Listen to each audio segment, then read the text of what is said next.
Alright, ladies and gentlemen, welcome back to the channel. So I'm reading Bleacher Report, which is never a good idea in itself anyways, but I'm reading Bleacher Report on some of the biggest winners and losers from the lottery last night, right? Posted a video yesterday. I'm absolutely thrilled. Obviously, one or two would be dope. But what's wrong with three? There's nothing wrong with three. Is there anything wrong with three? No, there's nothing wrong with three. So, you get the worst record in the NBA. Was it 2 straight years? Not even close, right? What do we have? Like 37 wins in the last 2 seasons. Oh my goodness.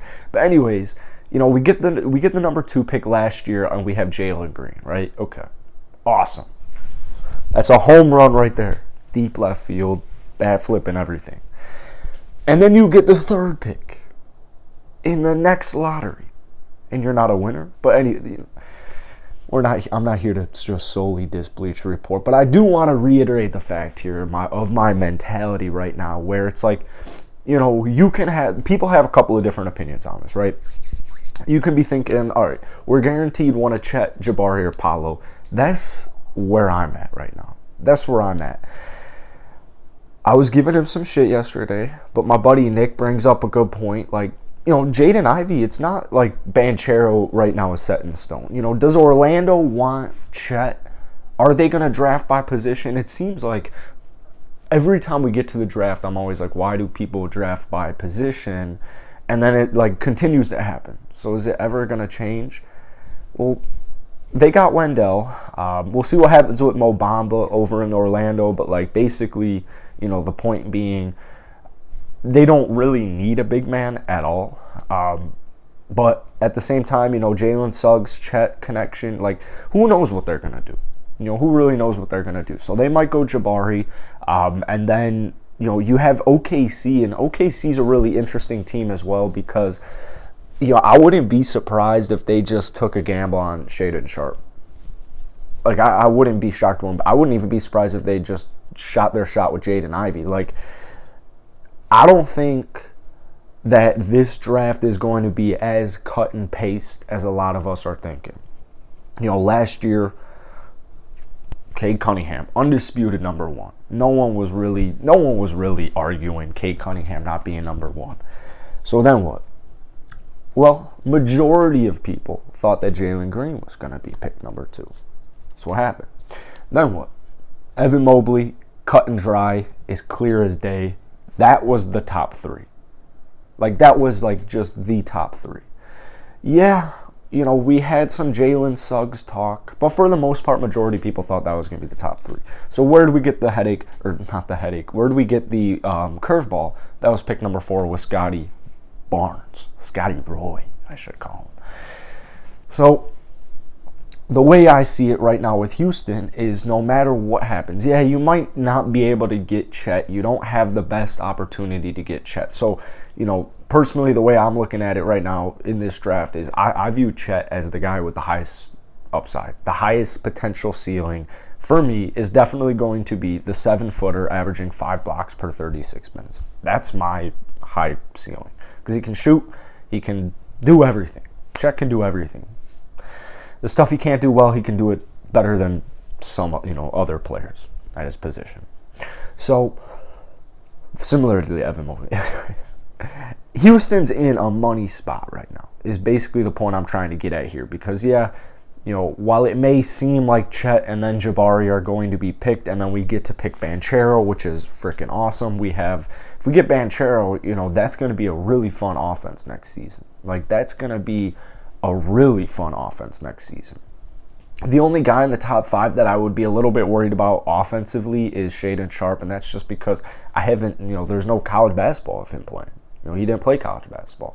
But as some of you guys have been pointing out, technically LeBron James, T-Mac, there's plenty of players in the past who didn't play in high school.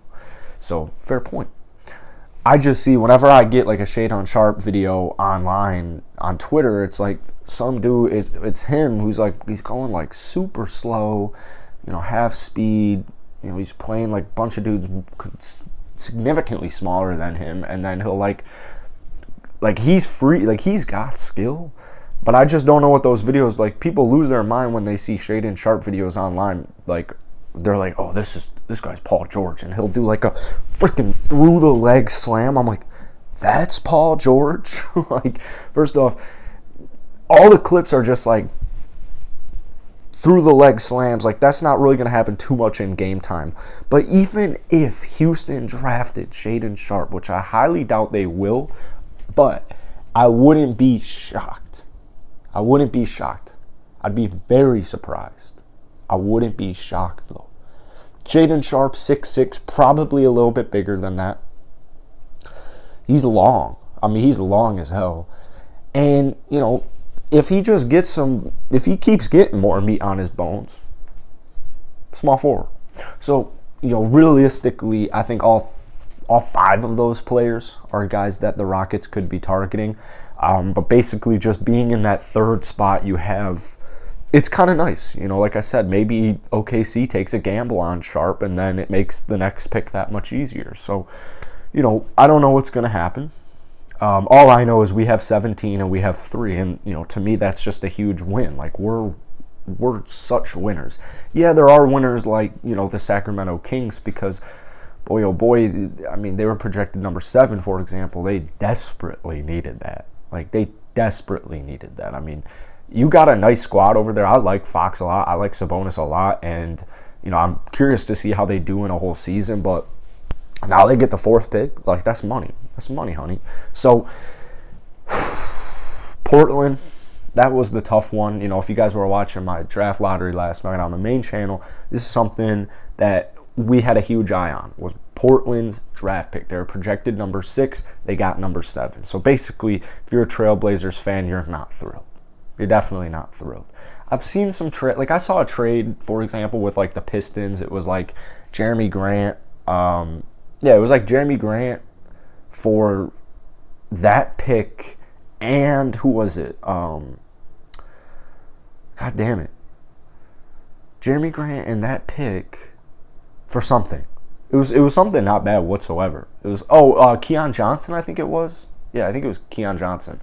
So if that's a projected, if that's a, like, literally, if that's a trade proposal right there, I'm hopping all over that if I'm the Houston Rockets. If Portland is giving me Keon Johnson and the 7th pick for Christian Wood, I'm sorry, Christian, I love you. You're only 26 years old. People make it seem like he's like 38 and can do nothing for us. He's still the number 1 option. That's not going to last long, but in fact, it's probably completely over.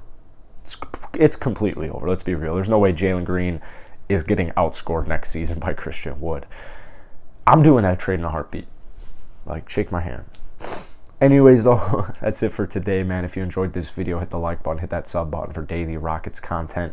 And let me know what you guys think about that draft lottery, what you think about pick number 3. I got a lot of comments in yesterday's video, but now we've had, you know, like a day to decompress and evaluate it. So, appreciate everyone watching. I'll see you guys. All right, guys. My boy Sairo Asio and I, we started this daily live NBA show. We're going to have some sweet people on it. It's live every morning on YouTube at 8:30 a.m. Central Standard Time. It's going to be on streaming platforms afterwards.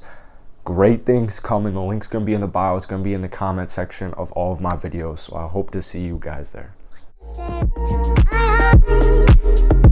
know that I don't make things clear.